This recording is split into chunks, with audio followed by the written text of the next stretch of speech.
नमस्कार, very good morning. Times star of Bharat पर आपका स्वागत है। फिट इंडिया का सुपर हिट बुलेटिन शुरू हो चुका है। आपके साथ खबरों में मैं हूं साक्षी मिश्रा। नमस्कार, गुड मॉर्निंग। मैं हूं श्रुतिका, आप सभी के साथ में, और आज आपको देश और दुनिया की तमाम खबरें देने वाले हैं और साथ ही देंगे फिटनेस का फुल टोन। तो अगले 1 घंटे तक आप बने रहेगा हमारे साथ, क्योंकि हर मॉर्निंग अपडेट आप तक पहुंचाने वाले हैं और उसके बाद फ्रेश एंड फास्ट में भी देंगे आपका साथ। तो शुरू करते हैं फिट इंडिया का सुपर हिट बुलेटिन।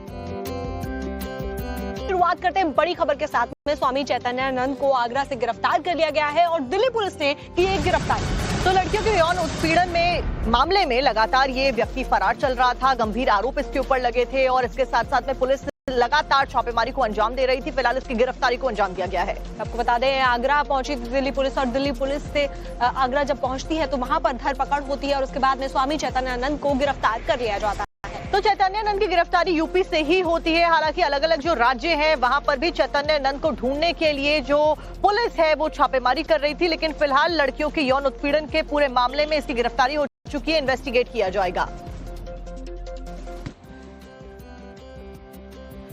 और इस बीच तमिलनाडु से जुड़ी हुई खबर की डिटेल्स आपको दे देते। तमिलनाडु में बीते दिन एक बड़ा हादसा हो गया, भगदड़ मच गई। 40 लोगों की जो जान है वो जा चुकी है अब तक के आंकड़े के अनुसार। दरअसल आपको बता दें कि यहाँ पर जो एक्टर टर्न पॉलिटिशियन है विजय थालापति, उनकी एक रैली चल रही थी। वो एक स्पीच दे रहे थे, रथ के ऊपर चढ़े हुए थे। उस दौरान ये पूरी भगदड़ मचती है और इसके अंदर 40 से ज्यादा लोगों की मौत हुई। तो बड़ी संख्या में लोगों की मौजूदगी थी वहां पर, लेकिन मैनेजमेंट कहीं ना कहीं फेल होता हुआ नजर आया। तमाम सवाल जो है वो खड़े किए जा रहे हैं, क्योंकि इतनी भीड़ को कंट्रोल करने के लिए जो व्यवस्थाएं थी वो वहां पर शायद नहीं थी। यही कारण रहा कि 40 लोग अपना दम तोड़ चुके। वहीं कई लोग फिलहाल अस्पताल में भर्ती हैं।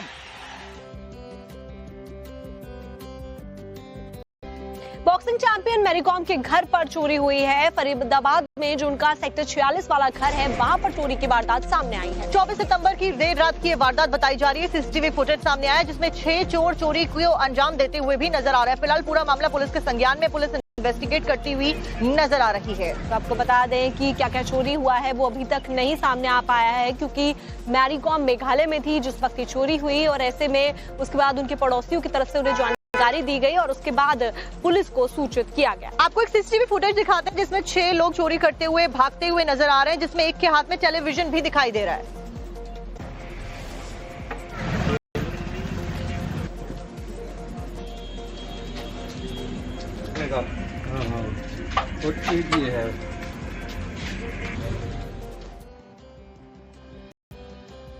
जो कि लगता है कि कभी सुधरेंगी नहीं। कुछ जगहों पर पुल जो बने वो टूट गए हैं, तो कहीं पर पुल आज तक बना ही नहीं है। और ऐसा ही दोनों ही नदी के ऊपर है हजारीबाग में, वहां आज तक पुल ही नहीं बन पाया। यानी कि सरकार चाहे जितने ही वादे कर ले, प्रशासन चाहे कितनी ही बातें कर ले, क्या सच है क्या सच्चाई है हजारीबाग में सब कुछ सामने आ गया। आपको दिखाते हैं।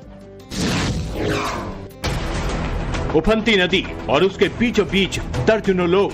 आप सोच रहे होंगे कि ये लोग अपनी जान को जोखिम में क्यों डाल रहे हैं, तो हम आपको बता दें कि ये वो मजबूर लोग हैं जिनके लिए जान जोखिम में डालना रोजमर्रा की बात है। और इस बार ये एक महिला के शव को शमशान घाट ले जा रहे हैं अंतिम संस्कार के लिए। मामला झारखंड के हजारीबाग का है, जहां पद्मा प्रखंड क्षेत्र के दोनई नदी पर लाख शिकायतों और अपील के बावजूद पुल का निर्माण नहीं हो सका, जिसकी वजह से दोनई गांव में एक महिला की मृत्यु के बाद गांव वालों को शव के अंतिम संस्कार के लिए छाती भर पानी पार कर जाने को मजबूर होना पड़ा। गांव वाले कई बार जिला प्रशासन से लेकर जनप्रतिनिधि को अपनी समस्याओं को लेकर ज्ञापन सौंप चुके हैं, लेकिन स्थिति जस की तस बनी हुई है। जो मनोज कुमार यादव जी विधायक जी हैं, उनको मैं अपने हाथ से योजना लिख के दिए हैं, लेकिन उस पर भी अभी कोई निर्माण नहीं हो चुका है। तो कभी जाते हैं इस बात को लेकर के? मुद्दा हम लोग बार बार बोल रहे हैं। क्या बोल रहे हैं? लेकिन बोल रहा है हो जाएगा हो जाएगा, यही आश्वासन हम लोग को दे रहे हैं कि हो जाएगा। गांव वालों का दावा है कि कई बार नदी का जल स्तर बढ़ने से वो अपने गांव तक वापस नहीं पहुंच पाते। अब सिर्फ उम्मीद ही की जा सकती है कि प्रशासन यहां पुल का निर्माण कराता है या फिर सिर्फ आश्वासन ही देता रहेगा।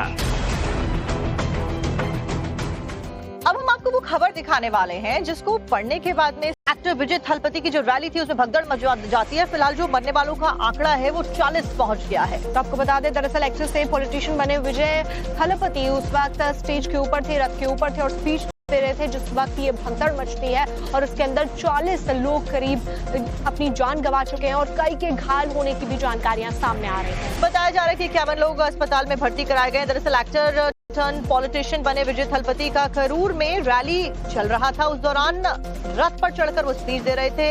इसी बीच जो टीवीके के समर्थक थे उनकी भीड़ मौजूद थी, जिसमें पार्टी के कार्यकर्ताओं के साथ विजय को चाहने वाले लोग भी थे। भीड़ को देखते हुए भारी पुलिस फोर्स की तैनाती भी की गई थी, लेकिन अचानक कुछ ऐसा हुआ कि मौके पर भगदड़ के हालात बन गए। अब देखिए स्थिति इतनी ज्यादा तनावपूर्ण बन गई कि तमिलनाडु के मुख्यमंत्री स्टालिन ने घायलों के साथ में मुलाकात की। तो वहीं हादसे की जांच के लिए न्यायिक आयोग का गठन भी कर दिया गया, इसके आदेश जारी कर दिए गए हैं। लेकिन बड़ा सवाल यही है कि आखिर इस घटना का जिम्मेदार कौन है।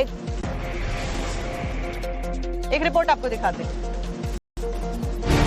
तमिलनाडु के करूर में टीवी के चीफ और एक्टर विजय की रैली में भगदड़ मच गई, जिसमें 38 लोगों की मौत हो गई, तो वहीं 45 से ज्यादा लोग घायल बताए जा रहे हैं, जिन्हें अस्पताल में भर्ती कराया गया है। भगदड़ की वजह को लेकर बताया जा रहा है कि रैली में 9 साल की बच्ची खो गई थी। विजय ने मंच से बच्ची को तलाशने की अपील की, जिसके बाद वहां भगदड़ के हालात बन गए। भीड़ में फंसने से कई लोगों का दम घुटने लगा। सांस लेने में परेशानी से कई कार्यकर्ता बेहोश हो गए। हालात बिगड़ते देख विजय ने भाषण रोका और लोगों से शांति की अपील की, जिसके बाद एक्टर विजय वहां से चेन्नई के लिए निकल गए। सोशल मीडिया पर उन्होंने मरने वालों के लिए संवेदना जताई तो घायलों के जल्द स्वस्थ होने की कामना की। इस घटना पर पीएम मोदी, केंद्रीय गृह मंत्री अमित शाह, नेता प्रतिपक्ष राहुल गांधी समेत तमाम राजनेताओं और हस्तियों ने दुख जताया है। तो गृह मंत्रालय ने राज्य सरकार से हालात की रिपोर्ट मांगी है। भगदड़ की घटना को लेकर तमिलनाडु सरकार भी एक्शन में है। सरकार ने हाई कोर्ट के रिटायर्ड जज की निगरानी में जांच कमेटी का गठन कर दिया है। तो वहीं मृतकों के परिवारों के लिए सीएम राहत कोष से 10-10 लाख रुपए की मदद का ऐलान किया गया है। घायलों के लिए भी 1-1 लाख रुपए की मदद की घोषणा की गई है। वहीं देर रात सीएम स्टालिन ने करूर अस्पताल पहुंचकर घायलों से मुलाकात की, साथ ही अस्पताल प्रशासन के साथ मीटिंग कर इलाज के लिए जरूरी निर्देश भी दिए। साक्षी, कहावत है जाको राखे साइया मार सके ना। एसडीएम साहब हमारी सुनेंगे, लेकिन यहाँ पर जो एसडीएम देवेंद्र जी हैं उन्होंने सुनाई नहीं की है लोगों की, और साथ ही डांट फटकार कर जो भी फरियादी आ रहे हैं उनको भगा दिया। और ये वीडियो सोशल मीडिया पर जमकर ट्रेंड कर रहा है, वायरल हो रहा है। लोग इसमें काफी ज्यादा गुस्सा नजर आ रहे हैं, लेकिन आखिरकार माजरा क्या है आप देखिए हमारी रिपोर्ट में।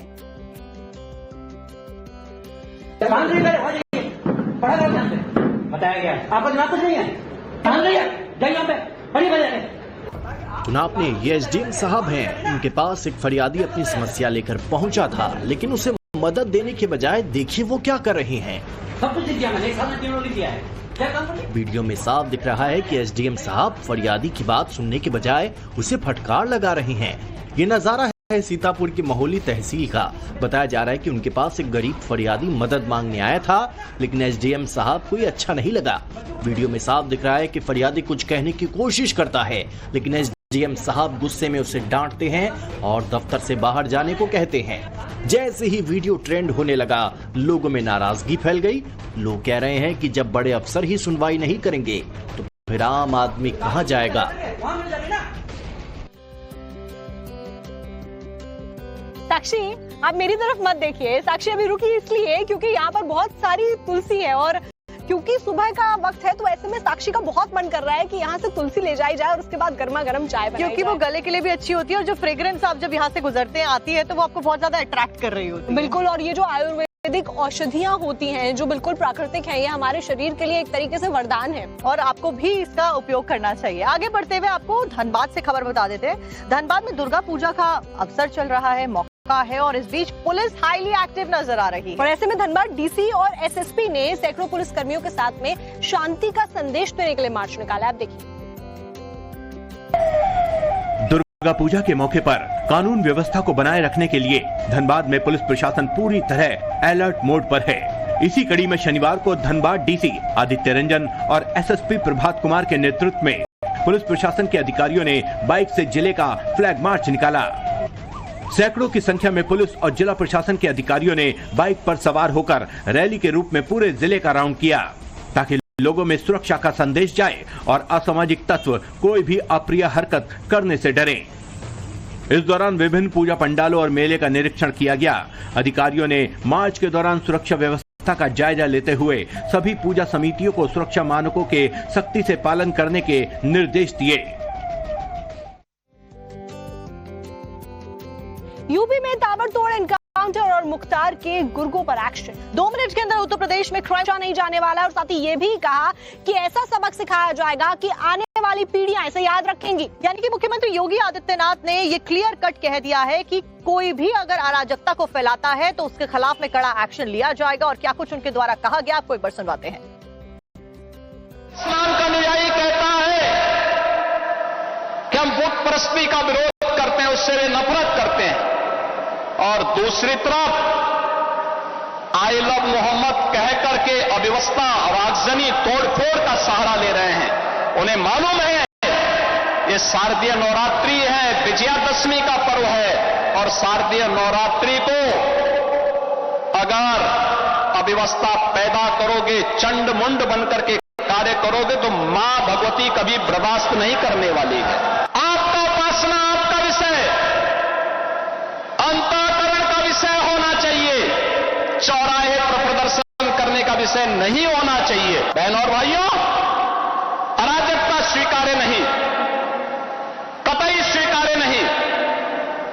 हम सम्मान सबको देंगे, सुरक्षा सबको देंगे, लेकिन अगर किसी ने सुरक्षा के साथ खिलवाड़ करने का दुस्साहस किया, निर्दोष नागरिकों पर हमला किया, बेटी की सुरक्षा और व्यापारी के प्रतिष्ठानों में आगजनी करने का दुस्साहस किया, तो उसको ही नहीं, उसकी कई पीढ़ियों के सामने ऐसी कार्रवाई करेंगे कि उनके लिए एक नजीर बन जाएगा। लेकिन कुछ लोग हैं जिनको शांति अच्छी नहीं लगती, कल्याण अच्छा नहीं लगता,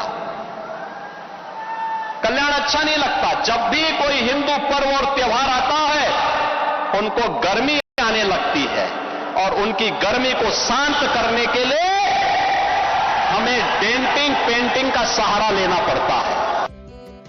आई लव मोहम्मद और आई लव महादेव विवाद के बीच में एक और पोस्टर है जो इन दिनों काफी ज्यादा सुर्खियों में बना हुआ है, और वो पोस्टर सामने आया है। वाराणसी और लखनऊ दोनों ही जगहों पर अब पोस्टर लगाए गए हैं मुख्यमंत्री योगी आदित्यनाथ के लिए, जिसमें लिखा गया है आई लव सीएम योगी। और एक तरीके से विधानसभा चुनाव क्योंकि उत्तर प्रदेश में अगले साल होने वाले हैं और 2027 में होने वाले हैं, उसको लेकर जीत की हैट्रिक का दावा भी किया गया। ये पोस्टर वाराणसी के अंबेडकर चौराहे पर बीजेपी कार्यकर्ताओं की ओर से लगाया गया है। पोस्टर मुख्यमंत्री योगी आदित्यनाथ के साथ में यूपी पुलिस का भी जिक्र किया गया है। इसमें पहले मुख्यमंत्री योगी के समर्थन में ऐसी ही पोस्टर्स लखनऊ में भी लगाए गए थे। लखनऊ और वाराणसी के पोस्टर में एक अलग बात है। लखनऊ में योगी के साथ में बुलडोजर प्रेम दिखाई दिया था, तो वाराणसी में बुलडोजर की जगह पर पुलिस प्रेम नजर आ रहा है। साथ ही एक राजनीतिक संदेश भी दिया गया है जिसमें विधानसभा चुनाव में जीत की हैट्रिक का दावा भी शामिल है।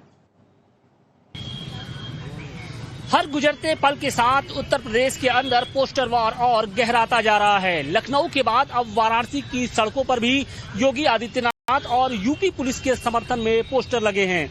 दरअसल बरेली में जिस तरीके से उत्तर प्रदेश की पुलिस ने प्रदर्शनकारियों को जवाब दिया, उसके बाद भारतीय जनता पार्टी के जो कार्यकर्ता हैं, जो नेता हैं, वो योगी आदित्यनाथ का समर्थन करते हुए दिख रहे हैं। और फिलहाल इस वक्त हम वाराणसी के कचहरी इलाके की तस्वीरें दिखा रहे हैं कि सड़क किनारे कुछ इस तरीके के जो पोस्टर हैं वो लगाए गए हैं। आई लव योगी आदित्यनाथ और यूपी पुलिस, यानी उत्तर प्रदेश पुलिस और योगी आदित्यनाथ को के प्रति जो आभार है, जो प्यार है, जो सम्मान है, वो इस पोस्टर के जरिए लगाया गया है, दिखाने की कोशिश की जा रही है। और इसके साथ ही देखिए एक और बात लिखी गई है, योगी आदित्यनाथ जी आप 2027 की तैयारी के लिए हैट्रिक हम लगाएंगे।